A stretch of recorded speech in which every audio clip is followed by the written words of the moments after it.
Bună dragi urmăritori! Bun venit pe canalul nostru! Te afli la adresa potrivită, unde poți accesa instantaneu cele mai recente știri. Într-un gest neașteptat și profund uman, tatălui Halil Ibrahim a acordat un interviu care are aprins cea mai sensibilă amintire a fiului său.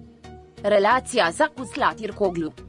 Departe de agitația media și scandal, cuvintele sale au fost pline de o sinceritate care i-a zguduit chiar și pe cei mai sceptici urmăritori. Halil Ibrahim este o persoană care își ține sentimentele pentru sine. 50 a iubit pe Zlatirkoglu, dar nu a știut cum să o arate suficient.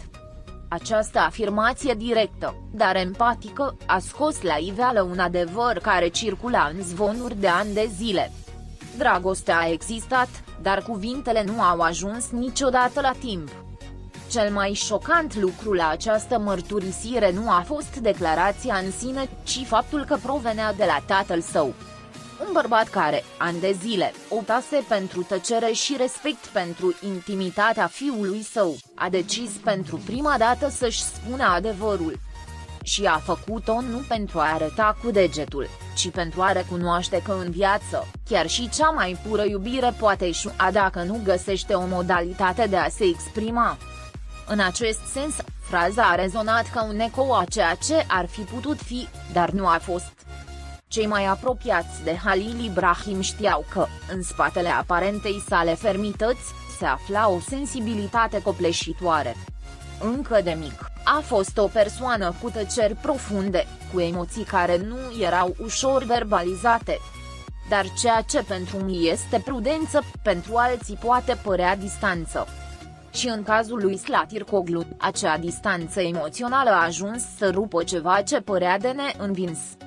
Declarația tatălui sugera că aceasta era o preocupare constantă în cadrul familiei.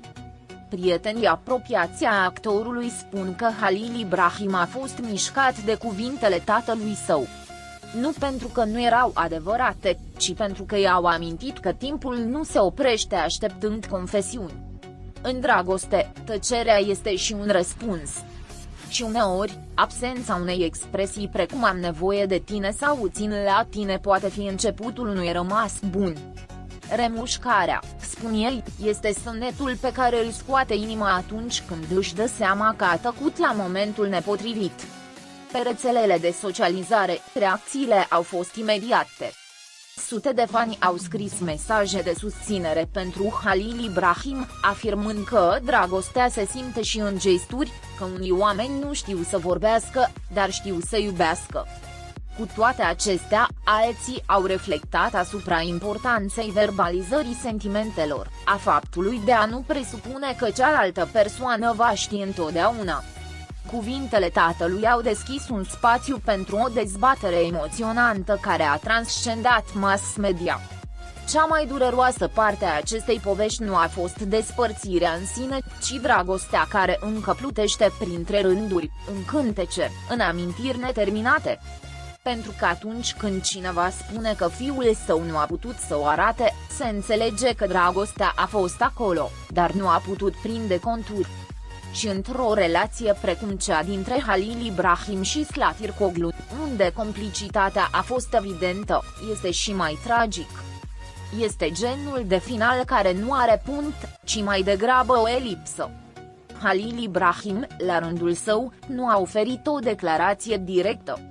Dar cei care au fost alături de el în zilele de după afirmă că a fost reflexiv, distant, cufundat într-un fel de doliu tăcut.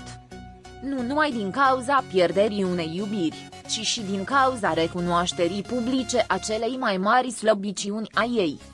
Nu este ușor să te uiți în oglindă și să vezi ce s-ar fi putut evita. Ecoul cuvintelor tatălui ei pare să fi stârnit răni nevindecate. Nici Zlatirkoglu nu a răspuns oficial, dar mulți susțin că ultima ei postare pe rețelele de socializare, o imagine a unui apus de soare cu sintagma și tăcerea vorbește virgulă a fost modul ei de a închide cercul. Pentru ea, poate că această lipsă de demonstrație a fost ceea ce a făcut-o să se simtă singură într-o relație care, din exterior, părea să aibă totul. Dragostea fără expresie poate deveni o umbră, indiferent câtă lumină a fost la început. Fanii cuplului au trăit acest interviu ca pe o scobitură de nostalgie. Și-au amintit priviri, zâmbete, gesturi care astăzi capătă un nou sens. Acum, fiecare scenă împărtășită între Halil Ibrahim și Slatirkoglu este văzută prin alți ochi. Cei ai înțelegerii întârziate.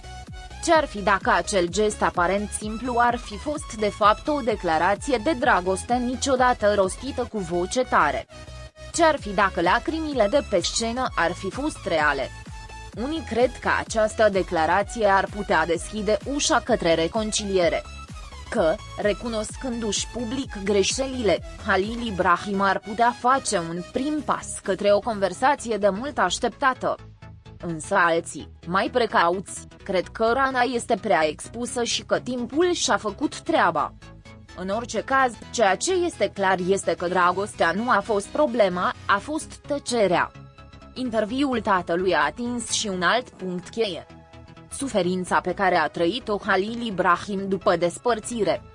S-a aflat că va petrece zile întregi fără să vorbească, pierdut în gânduri. Că a scris versuri fără să le împărtășească și că muzica sa, de atunci încolo, a căpătat un ton mai melancolic. Arta a fost refugiul său, iar poezia, modul său de a spune ceea ce nu i-a putut spune lui Slatirkoglu la timp.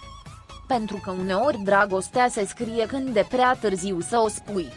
În industrie, mulți dintre colegii lui Halil Ibrahim au ieșit să-și arate sprijinul. Au comentat că îl admirau și mai mult pentru îndrăzneala de a-și expune vulnerabilitatea prin intermediul tatălui său. Că nu toți actorii sunt capabili să-și pună sufletul pe masă, indiferent de ce spun alții. Și că, tocmai din această cauză, umanitatea sa a devenit mai evidentă ca niciodată. Uneori, tăcerea construiește și eroi. Și unele prese internaționale au preluat știrea.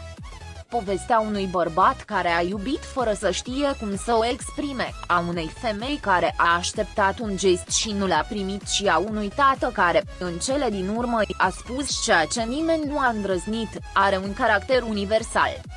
Este o poveste despre iubire, dar și despre învățătură, despre pierderii necesare creșterii.